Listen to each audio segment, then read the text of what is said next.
Hey, what's up? My name is Gabby. Welcome back to my channel. And today you are going to see a reading vlog that's going to consist of me rereading some of my favorite thrillers and horror books. It started with The Push, which was quite the experience to reread, and it ended with The Troop, which I'm really glad that I finally got the chance to reread this book. So there's a few others in between, and so yeah, let's just get started. I hope you enjoy.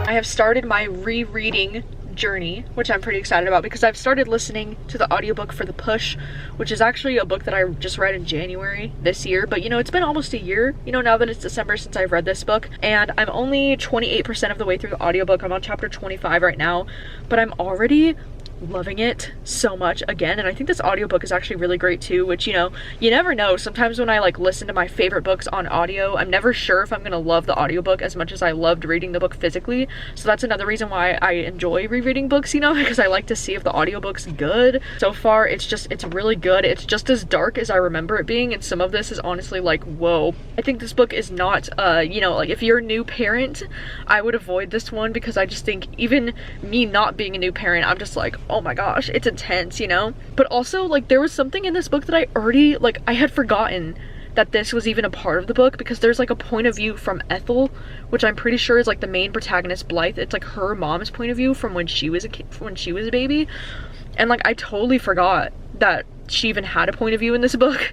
So that's something too that I like. I enjoy rereading some of my favorite books because there's little things about the book that I just completely forget about, so it makes for, an entertaining reading experience, because I don't have the best memory. But yeah, I don't know, I'm really enjoying it so far. I think it's really great, and knowing what's coming up, I'm oof, I can't wait. I can't wait to get to it, I just hope the ending gives me the same kind of chills that I remember it giving me the first time. How easily she could do it, of how it would take only a second, of the crack, of whether or not it would be blood.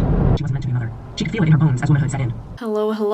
I just wanted to update you on my rereading, because this morning I finished The Push on audio, and this was a really quick audiobook. I only took 2 or 3 days to get through this audiobook, and there were so many things that I forgot about this book. Obviously the one thing that stayed on my mind with this book was the ending, which I won't spoil you for. I just remember being so freaking shook and floored by the ending the first time that I read this, and this time was no different. When that ending, when the final sentence of this book was spoken on that audiobook, I got full-blown chills all over my body. I love the ending of this book. I think it's so well done. And I forgot that a lot of the things that I remember that happened in this book, they didn't actually happen until the last 30%. And so I was kind of surprised by how much of a slow burn buildup this book had. But also, I just think this book is so brilliant, and just oh my god, everything about this book, it's just so cleverly written. And I love that we're really only in the mind of Blythe for this entire book. And this book, I feel the same about it as I did when I first read it, in that this has every single fear that I've ever had about parenthood. The feeling you're not connecting with your baby, or that you're regretting having the baby, or you just don't feel you are ready for motherhood, or that you're capable of doing this. Those are all of my legit fears. And the fact that this book just dives so deeply into those things, oh my gosh. The last 30% of this book is just so freaking god tier. I love the way that it's written. I love the very subtle way that our main character starts to learn information. It's just written so well. But oh my god, it's amazing. It's still a 5-star book for me. It's still one of my favorite books of the year, and I'm so glad that I was able to reread this book by listening to it on audio. I thought the audiobook was fantastic. I'm still obsessed with The Push, so that is good to know. And anyways, I just wanted to let you know that since finishing The Push, I got the audiobook checked out for Near the Bone by Christina Henry, and this is another book that I read this book physically this year, and then I never got the chance to listen to it on audio, so I am now listening to it on audio, and I'm about 30% of the way through the audiobook, which puts me on page 93, and this one, holy crap, I already forgot how difficult this book is to read because of the abuse. Because if you didn't know, in this book we're following this woman who lives on this mountain with her husband, and her husband is just the most abusive piece of shit asshole on this planet. But the thing that I love the most about this book is like the isolation aspect of it, you know, because her and her husband are alone on this mountain and they think they hear this like creature out there and they don't know if it's like a monster because it seems like it's too big to be a bear. They don't recognize the sounds that it's making. They're very familiar with like the woods and the outdoors, but they don't know what that could be out there, so they just assume it's something like a monster, but they can never see it. They can only hear it, and like it's just so good. Major Bird Box vibes. And I'm only 30% in, but there's already so much tension again, and it's just like, oh, it's just so good. I'm obsessed with the way that this book is written. I just think it's so well written, and you just immediately connect with this woman, Maddie, and you're just trying to figure out what's going on. And this time, obviously, because I know like in my head where it's going, I actually noticed that it's like setting up a few things that I missed the first time that I read it. And it's just so great to like reread books again. I know a lot of people are like, why would you ever reread a thriller or a horror book? But I don't know, there's just something about them. Like when I end up loving a thriller or a horror book, even if I know and anticipate some of the twists, I just have so much fun rereading them because there's usually more of a reason why I enjoyed them so much the first time. It's not always because of the shocking plot twists, you know? Like even if I know the plot twists going into the book, I can still have fun reading it. And I still think these books are so well written that they're so much more than just their twists, you know? So I am now 57% of the way through Near the Bone. Holy shit, it's just so intense. Like, even though I know the story, I know where it's going, it's just so well written. Like, it's just so freaking intense. My heart is like freaking racing while I'm listening to this. And the audiobook is really great as well. I was kind of nervous because I wasn't sure how this one would translate onto audio, but the audiobook is fantastic. And I just feel so bad for Maddie. Like, I just want to give her a freaking hug. It's just so awful, you know? Like, this guy is just so controlling in her life in, like, every way imaginable. Ugh, God. I don't know. I hate it. I hate reading about him, but I just love this story so much. Like, I love the story of this, like, mountain, and, like, there's this creature out there, and it feels very isolated and, like, claustrophobic. It's just such good writing. Hello, good morning. So last night, I finished my reread of Near the Bone. And oh my god, that book was just so good. Even the second time, even when I knew everything that was happening. And I just felt so much for Maddie this time that I read it. I mean, even more than the first time that I read it, because I feel like the first time that I read it, I was more invested in like the mystery of like what the fuck is going on. But this second time around reading it, I just felt so much for Maddie. Like literally near the end of the book, I almost cried this time, which did not happen for me the first time that I read it. And I think that's why I love you know, rereading books that I already know that I'm gonna love, because it can provoke even more feelings in me because I know what's going down and I know what's happening. Like, there was like one scene towards the end. It involves a grilled cheese sandwich, and if you know, you know. If you've read the book, you probably know, but that scene literally almost made me cry. That's why I was like, damn, like this book is getting to me this time around. Like, what the fuck? Like, Maddie, what a soft, precious angel bean. And also, this audiobook made some scenes so intense. Like, the way the narrator was narrating that one scene when it's like, thunk, drag, thunk, drag, thunk. I was like, my heart was like racing. I was like, oh my god.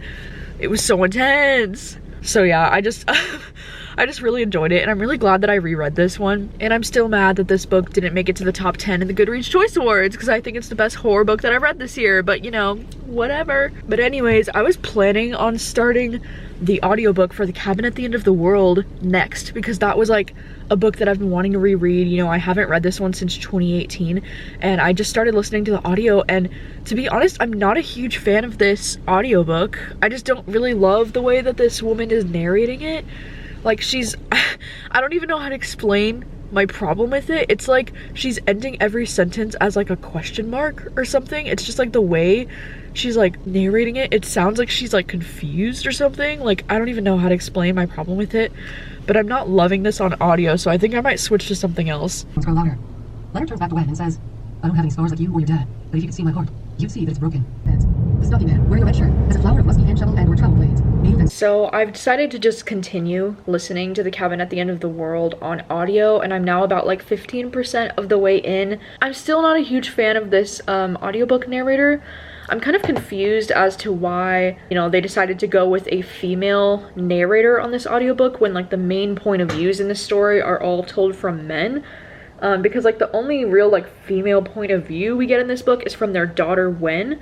But if you didn't know, this book, it follows these two dads who are, you know, they're together, and then they have this adopted daughter, Wen, and then these, you know, 4 people kind of show up on their property at this cabin, and they're like, it's like a home invasion kind of story, right? And so like the main dude out of the 4 people that are breaking in, like he's also a guy, and then it's like the 2 dads' point of views. And so like I just don't understand why they went with a female narrator, because most of this narration she's doing like guy voices, but it's like almost kind of obnoxious the way that she does the guys' voices, because she like drops her voice deep, and it almost sounds like she's like saying it in like a mocking way. Like, I don't know. I usually don't have any issues when like, you know, a female narrator is like narrating the male parts, but there's so much, like there's way more male characters in this story than there are female characters. Like, it's literally just a daughter, Wen. I don't know, like I don't love the narration on this, and I don't know if I'm gonna be able to like get through this whole narration, to be honest. So like if you've ever stopped reading this book or DNF'd it because of the audiobook,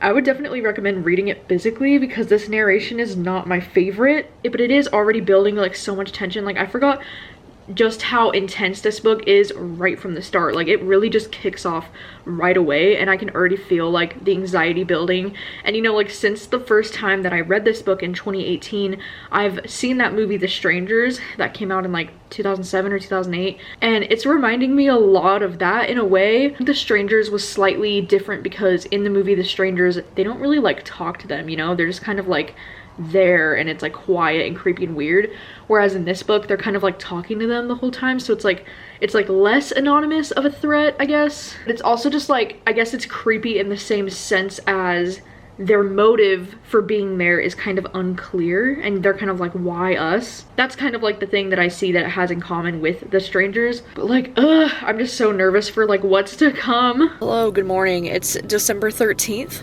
and I'm currently like on the way to my mom's house right now. We're gonna like film a video today that I'm pretty excited about. But I wanted to let you know that I'm still listening to The Cabin at the End of the World on audio. I'm 45% of the way through now, and like, holy shit, I forgot like how long these chapters are, because I'm only on chapter 4, and I'm like almost halfway through the book. I don't know, I'm still not loving the audiobook, but I'm also sucked into the story now, so like I'm just excited to see how it plays out, because obviously like I remember, you know, certain things that happen, but I don't remember like every single detail. And so like that's something that I love about rereading books, especially because I read this one in 2018, you know, so it's been like about 3 years since the first time that I read this, so I don't remember like the very minor details. But also the story is just so interesting. Like, once again, I'm just immediately drawn into this, and I'm already like caring so much again about the characters, and like I think it's harder to read this time, like knowing where it's going and what's about to happen to these people, but like it's so good. I was just about to jump back into the audiobook for The Cabin at the End of the World. I'm like 67% of the way through now, but I was excited because my library hold on Verity for the audiobook finally came through. And mind you, I've had this audiobook on hold for a few weeks now, you know, because I've been wanting to do this like Colleen Hoover rereading vlog, and I thought it would be fun to include Verity, and so I've never listened to the audiobook, so I wanted to check out the audiobook. And like, turns out yeah, the audiobook's in German. Like, it doesn't say anywhere on this audio that it's like in German. Oh, yes, it does. Wow, well, it turns out I'm a freaking idiot, because I've had this on hold for so long, and it's in another language that I don't understand. So wild. I didn't even know that my library had audiobooks that are available in German. Learn something new every day. Anyways, that was a total fail, and I don't think they have Verity available in English. What the heck? They only have it available in German. How strange. Yeah, I'm gonna jump back into The Cabin at the End of the World, and I'm probably gonna try to finish this tonight. I have about 3 hours left, but I'm listening to it on 2.6 times speed. And God, there's just like little things that I forgot about this story that just give me so much anxiety. So like, I'm loving it. I'm loving it. I'm so glad I decided to reread this one, even though I still don't like the audiobook. I'm gonna say that every time. I just got to that part in this book. If you've read the book, you know what part I'm talking about, but I just got to the part, and I am so sick to my stomach. I forgot that this was happening so soon. I thought I had a little bit more time. This book is just, it's a lot, you know? It's just intense. Also, look at how cool these different parts are in the story. I can't remember if I read this book physically the first time that I read this, but I think I actually read the ebook, and then I ended up getting this book in like a page habit box. So I don't think that I actually like saw these pages, but they're like so beautiful.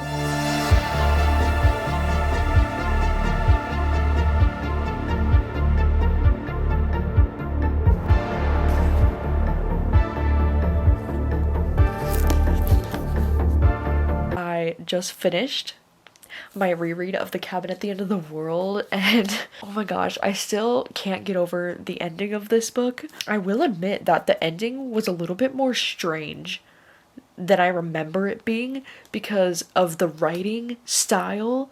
Like, I don't know if you would notice something like this, but the writing style kind of changes a little bit towards the end, and I think that that's something that I missed the first time that I read it. It's just so amazing. And you know, the first time that I read this book, I remember being like super frustrated with the ending of this book because I just wanted more. I was just like, give it all to me. What the heck was that ending? But honestly, like, the more that I reflect on this book, the more I just love this ending. I just think it ends at like the perfect spot.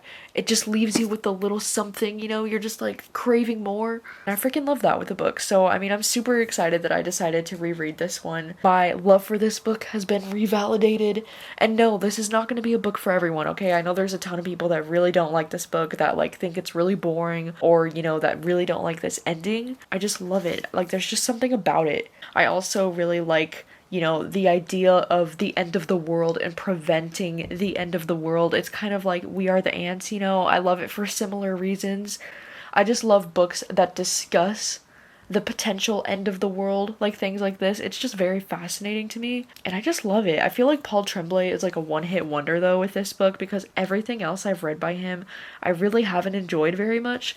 So like, this is the only book by this author that I love. Hello there. So it's been about a week or so since I've last updated this rereading vlog, because for the last week I've been rereading some Colleen Hoover books, which were in their own separate vlog, and that was quite the experience. And to be honest, I'm feeling a little bit burnt out on the romance right now, and so for that reason I think I am going to start The Troop as my next reread. I'm really excited because I actually got the audiobook checked out from the library, and I did not listen to the audiobook the first time around while I was reading this, and I'm just so excited to try the audiobook because I've just heard from everybody that the audiobook is just so disgusting. And you know, this book is one of the most disgusting and like gory and disturbing books that I've ever read. Like, there's a lot of body horror in this, but it's also the book that got me obsessed with horror in the first place, and so for that reason I really want to reread this. Also because I literally named my book club The Book Troop after this book. Like, this book is iconic in my life and I want to reread it. The first time I read this book was in March 2020, so it's been almost 2 years, like a little under 2 years since I've read it. I do have very strong memories about things that happen in this book, but I feel like on audio it's going to be a completely different experience, and I just want to try it out, you know. I want to see if I can handle it. I wanted to wait to read this book on a night where my stomach isn't feeling like too upset, you know, because I just have a feeling that this book is just really gonna make me look, you know, because I remember last time I was just like the whole book. 10:15 at night right now, and I'm trying to do this thing where I am an adult and I go to bed at a reasonable time and then wake up at a reasonable time. So that's what I'm trying to do tonight, because last night I didn't go to bed until like 3:30 in the morning, and I haven't been for the last like 2 nights, and like my sleep schedule is just totally messed up.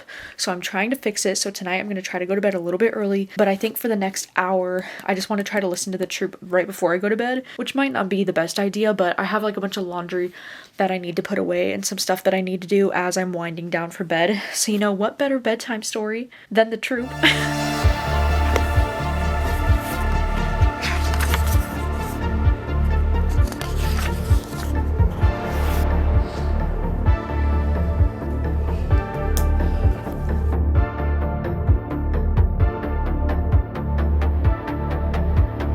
Hello, good morning. I made it to the gym. It's about like 10 a.m. right now. I woke up like about an hour ago, but I hit the snooze a few times. But I'm happy that I made it to the gym. It's so cold outside. It's like 33 flippin' degrees, but I'm here, and that's what matters. I don't know how long I'm gonna stay, but I'm here. And then after this I have to do some grocery shopping, but I don't think I'm gonna be able to listen to the Troop audiobook while I'm working out. Sorry, the lighting just got really weird. Every now and then I am able to listen to an audiobook like while I'm working out, but I don't think The Troop is one of those audiobooks, you know? This audiobook is a little bit too disturbing. Like, I don't want to get nauseous like while I'm working out. I mean, I already do get kind of nauseous half the time, but like I don't want to get actual like nauseous because of what I'm reading, and I want to listen to Megan Thee Stallion while I'm working out. So that's what I'm gonna do, but hopefully I can jump back in once I'm at the grocery store. I did just barely make a dent in the audiobook last night. I got 12% of the way in, so I'm like just now at the part where the man is like arriving on the island, but I just know that shit's about to go down, you know? He's already like feeling his stomach, and he can feel something like moving under his stomach, and I'm just like, oh god. I'm home from the gym and from grocery shopping, and I decided to go fancy for breakfast. I'm making like an avocado egg bagel sandwich, and then I also made some hash browns because I had to use them because they were gonna go bad soon. But yeah, amazing. Wow, look at that. Amazing. Like, just yes. Also, I know I made way too many hash browns, but I had to use the rest of these this morning, so I know it's a lot, but you know what? I love potatoes, so I don't care. What are we doing this evening? Ho ho ho. Wow. We're making sweater. So cute. Oh my god. It's not ugly actually. It's a cute Christmas sweater.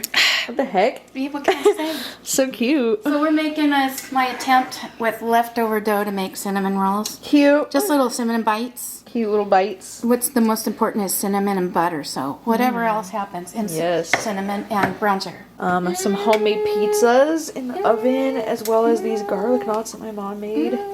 We'll see. Yeah, we'll see how it turns out. But yeah, I got this Caesar whipped up over here. It came out of a bag, but I also added in these pine nuts from Trader Joe's because they're the best. And so tonight we are watching an early screening of The Tender Bar, which is that movie with Ben Affleck, and it's directed by George Clooney. And yeah, Amazon reached out and they were like, hey, do you want to like host a screening of this movie? And I was like, sure. And so we're gonna watch it.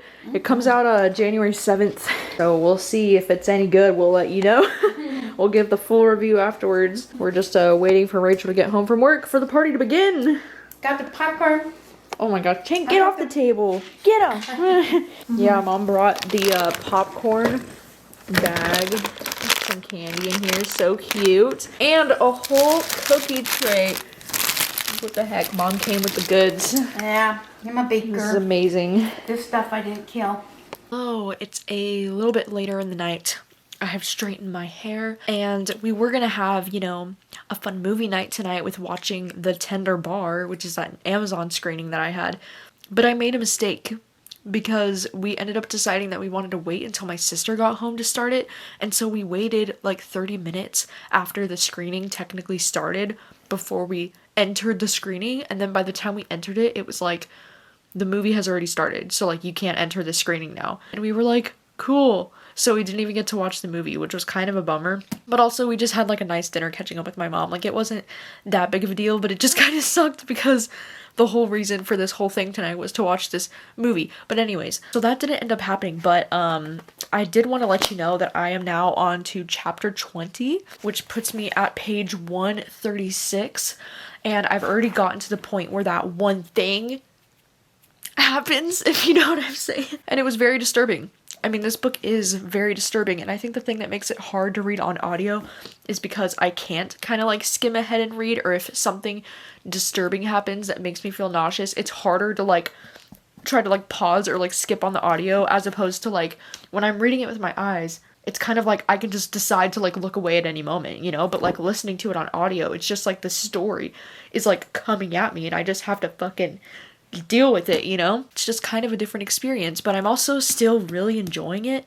I think something that I forgot about the first time that I read this is kind of how obnoxious the teenage boy chapters can kind of be. I should have expected that again, because that's just kind of how teenage boys are, but I just kind of forgot about how obnoxious it is to read from the perspective of a teenage boy sometimes. It's just so creepy, and I still love the way that this book is written. Like, I love the writing style. It's just so immersive, and it's like immediately captivating me. It's immediately so creepy. I also forgot just how scary this book is to read during a pandemic. You know, the first time I read this book was during the pandemic, and now reading it again, almost 2 years later, we're still in the pandemic. It's just a lot, it's a lot. And I know it's just gonna get worse because I'm on part 2 now, and that's when things really start to, pick up. It's so exciting because I can see so many things that I have tabbed coming up, so I'm just like so curious to see what exactly I tabbed the first time that I read this. So look at that, it's freaking 26 degrees outside. It is cold as shit, and it's even more crazy when you scroll down. It says it feels like 17 degrees because it's so windy outside right now that it's making it feel even colder. Isn't that just great? Oh my god. But it's also kind of cool because I think we're actually gonna get snow, like right around Christmas, which is, rare for us in Washington. We don't really get snow that often, like on Christmas, so we might actually have a white Christmas this year. I didn't end up reading anything last night before bed because I was really tired, but this morning I was starting to listen to this again while I was eating some breakfast, and then also I was like doing some dishes and things, and my stomach did the first like flip-flop where I was like, ugh, god. Like, there are just some things in this book that are just so disturbing. It was in chapter 23. That chapter really like flipped my stomach around. It's just like, oh my god, the idea of something, being under your skin and like moving. Oh my god, it freaks me out. It freaks me out. It's so disgusting. Why am I doing this to myself? Why am I rereading this book?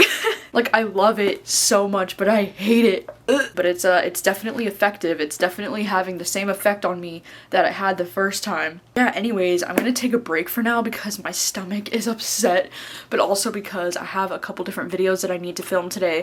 And this is honestly, like, this is why it's so hard for me to do, like, reading vlogs in the month of December, because I feel like so much of my time in December is dedicated to filming videos, editing videos, and like focusing on the next videos that I'm doing. I mean, as of now, I'm only 2 videos ahead of where I need to be, and it kind of stresses me out because I like to have, like in years past, I've been like a full week ahead of where I need to be. So I've had videos scheduled for like the next week, which makes me feel so, productive and like on top of my shit. But this year I'm only 2 videos ahead, so I only have videos for the next 2 days scheduled, and then I actively need to be working on and editing the video for the next day. It's just it's stressful. I don't like feeling so behind, so I'm trying to like fix that. But anyways, this is intense. Hello, it's been a couple of hours. It's almost like 3:30 in the afternoon right now, but like I was fucking crazy for thinking that I could film 3 different videos today. I filmed 2 of them, and the second one was such a long video because it was my first Patreon exclusive video that I want to go up in January. But I literally, like, that video took me like almost an hour, like an hour and a half to film, and my voice was like nearly giving out by the end of it. So I was like, what am I thinking I'm gonna film 3 videos that are gonna take me so long today? Like, no way. But I'm excited because I was able to film 2 videos that I needed to get done. And also, I'm really excited because I've been listening to the troop on audio while like moving around a bunch of stuff in my room. But also, I just got to a lot of the different like animal abuse scenes in the troop while I was listening right now, and I was just like, ugh. And also, I forgot how much I hate Shelby's character, or Shelly, or whatever his name is. Oh my god, he like drives me crazy. But I'm now 68% of the way through this on audio, and gosh, the animal abuse scenes were just as hard, if not harder, to read this time around, because there are not only scenes with a turtle that are very hard to read, but there's also scenes with a cat in like a flashback chapter, and they were just not fun at all to listen to. I was just like, I'm pretty sure my face was like that the entire time I was listening to those parts, because I was just like cringing and being like, oh god, the whole time. Like, it's just so awful and so sad. I think the turtle scene honestly is even worse because it's so descriptive and it just lasts for such a long time. Like, I don't know, it's just awful. So yeah, the animal abuse is not something that is easy to read at all, but I am still really enjoying this book, like, just as much as I was the first time that I read this. Like, I just think it's so well written, and it's just generally so, like, creepy and eerie, and I just can't even imagine being in this situation with these boys. Like, oh my god, it's just terrifying.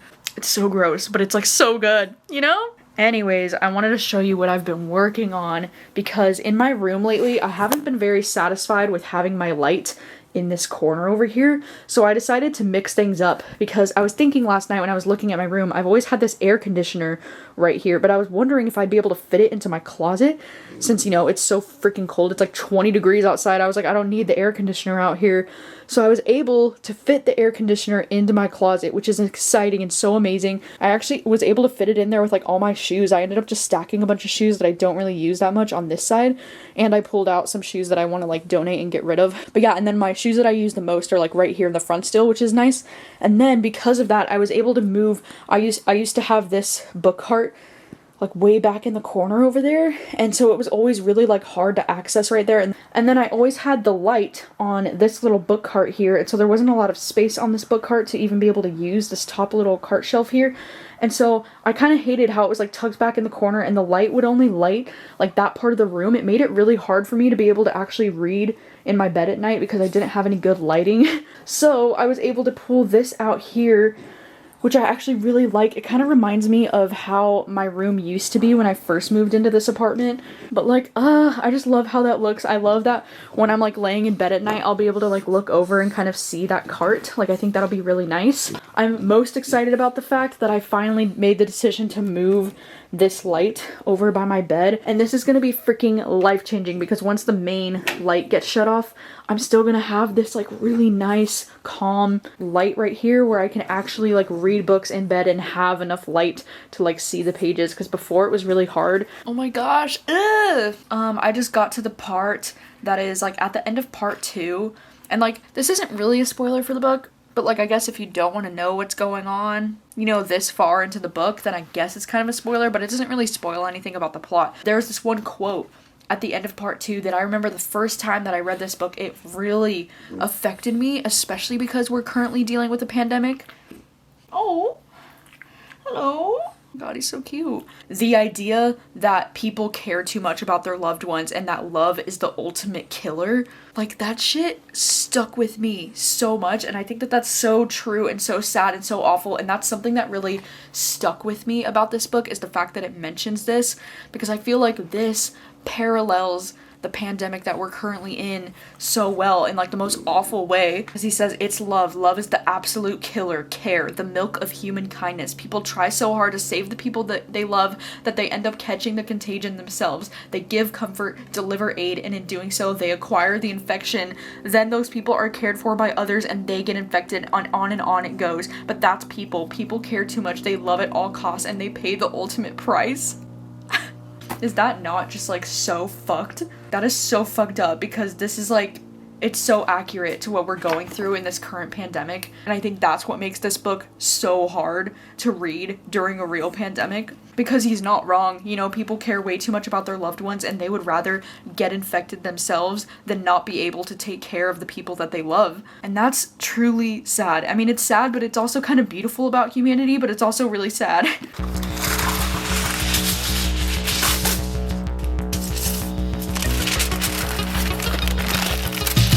Starting to make some dinner, and I'm still listening to The Troop. I'm almost done with it, actually. I'm 94% of the way through this book, and like, nothing will make you lose your appetite more than reading The Troop. I promised my sister that I would make dinner, so here I am anyways making dinner, even though, I feel nauseous, to be honest. This book is just disgusting. There's nothing quite like reading about a bunch of freaking body worms while I'm trying to make some dinner. Why did I choose to read so much of this book in one day? Oh my god, not to mention I'm like so sore in my abs because I went to the gym yesterday for like the first time in a month, and I'm just like, regretting all my life choices. But anyways, I'm gonna stop being dramatic and finish it now.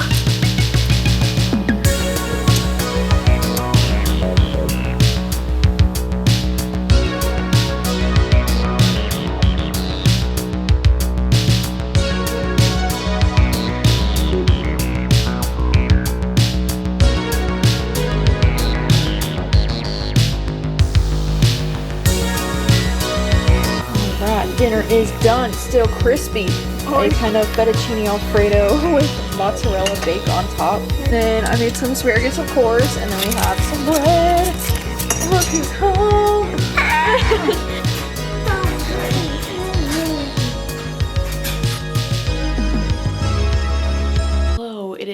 much later in the night now, and I'm still trying to figure out a good angle to film in my room now with this light being over here. But yeah, dinner was a success. It was very good, if I do say so myself. And yeah, I finished reading The Troop, and I've got to say, this was quite the wonderful experience. It was a little nauseating, but it was wonderful. I'm so glad that I finally got the chance to reread this book, because this is something that I've been wanting to reread for a little while now. I don't mean to be dramatic or anything, but like, it's really cool when you get to like reread books that kind of like low-key changed your life, you know?